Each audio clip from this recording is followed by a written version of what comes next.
बिस्मिल्लाहिर्रहमानिर्रहीम। अस्सलाम वालेकुम। और न्यूज़ के साथ में हूँ मैं नज़ारा। रुख करते हैं खबरों का। मरकदीम की रिपोर्ट के मुताबिक सिंध के वकला बरादरी ने मुजवज़ा 26वीं आईनी तरमीम को मुस्तरद करते हुए चीफ जस्टिस से दरख्वास्त की है कि वो दिन की रोशनी देखने से पहले तरमीम को कुचल दें। सिंध के 553 वकला ने चीफ जस्टिस को ख़त लिखा जिसमें कहा गया कि मुजवज़ा 26वीं आईनी तरमीम आर्जी आईनी आर्डर की एक और PCO शक्ल है। उन्होंने इसे अदलिया के लिए बराह रास्त खतरा करार दिया।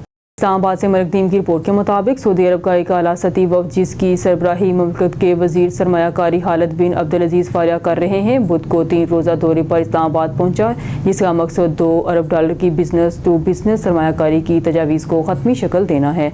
वज़ीर पेट्रोलियम मुसद्दक मलिक और वज़ीर तजारत जाम कमाल खान समेत दीगर वज़रा ने नूर खान एयरबेस पर 130 रुकनी वफ़द का इस्तकबाल किया। मरकदीम की रिपोर्ट के मुताबिक वज़ीर-ए-आज़म शहबाज शरीफ ने मंगल के रोज़ इस्लामाबाद में पाकिस्तान तहरीक इंसाफ PTI के हफ्तावार एहतजाज को 2014 में पार्टी के धरने की नकल करार दिया और इस अज़्म का इजहार किया कि इस खौफनाक कहानी को किसी सूरत दोहराने की इजाज़त नहीं दी जाएगी। लागत काबीना के इजलास से खिताब करते हुए शहबाज शरीफ ने कहा कि हुकूमत इस माह के आखिर में शंघाई ताउन तंजीम के सरबराही इजलास से कबल आला सतही सऊदी वफ़द के दौरे के दौरान सऊदी अरब के साथ $2 अरब के माहदों पर दस्तखत की तवक्को रखती है। इस्लामाबाद से मरकदीम की रिपोर्ट के मुताबिक China Asia economic development association के एक आला सतही चीनी तजारती वफ़द ने पीर को पाकिस्तान में सरमायाकारी के मौके तलाश करने के लिए खसूसी सरमायाकारी सहूलत काउंसिल का दौरा किया। वफ़द की क़यादत एसोसिएशन के ओवरसीज़ ट्रेड के सदर कियान चोई जून ने की। इनके साथ तरक्याती कमेटी और दीगर मुख्तलिफ तंजीमों के नुमाइंदे भी थे।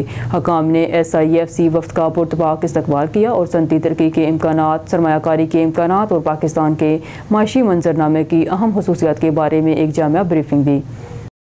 मरकदीम की रिपोर्ट के मुताबिक फेसबुक, ट्विटर, व्हाट्सएप से मुंसलिक रेडियो पाकिस्तान के मुताबिक बुध को वज़ीर-ए-आज़म शहबाज शरीफ की ज़ेर सदारत तवानाई की काबीना कमेटी ने एक खुद मुख्तार इदारे के क़याम की मंजूरी दी, जिसका मकसद पाकिस्तान के तवानाई के शोबे में इस्लाहात लाना है। नई body independent system and market operator सार्फिन को एक से ज़्यादा सप्लायर से बिजली खरीदने के काबिल बनाएगी। हुकूमत के ज़ेर कंट्रोल मौजूदा निज़ाम से हटकर जहाँ पर बिजली के वाहिद खरीदार के तौर पर काम करता है। न्यूज़ स्टूडियो से फिल वक्त के लिए इतना ही। मज़ीद न्यूज़ और अपडेट के लिए देखते रहिए ऑन न्यूज़।